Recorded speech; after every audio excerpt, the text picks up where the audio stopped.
po. Sino po sila? Taga-health center po ako. Pwede po bang tumuloy? O sige, tuloy po kayo.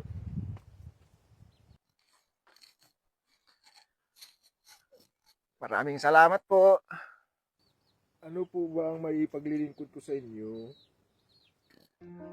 Ako po pala si Dr. Tupak. Wow! Naghahanap po kami ng mga taong nangangailangan ng tulong namin.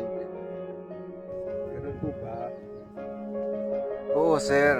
Kaya po ako pumunta dito kasi may nagpagsabi sa akin na kailangan mo daw ang tulong ko.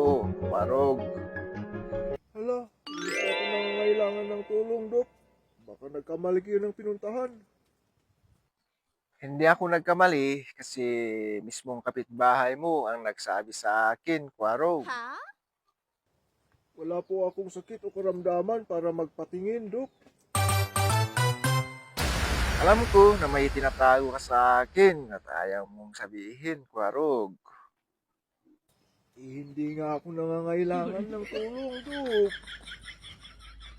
Alam kong merong pang iba, maliban sa karamdaman. At hindi mo lang naiisip kung ano yun, Warog.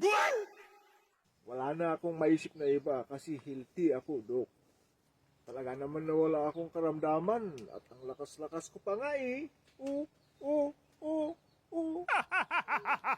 Bueno, ganito na lang ang gagawin natin, Warog. Ano po yun, Dok? Chichik upin na lang kita para malaman natin kung wala kang tinatago talaga, Warog.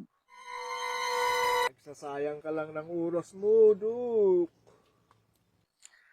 Okay lang, Warog. Libre lang naman to, walang bayad. Wow! O sige, payag ako pero saglit lang ah. Oo, madali lang to. Wala pang isang oras. Oo, sige na, bilisan mo na at marami pa akong gagawin, Dok. Saglit lang ilalabas ko lang yung gagamitin ko. Okay, sige lang, Dok. O ito, mamili ka sa dalawang ito, Warog.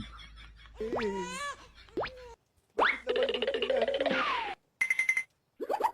Tutulihin na kita, Warog.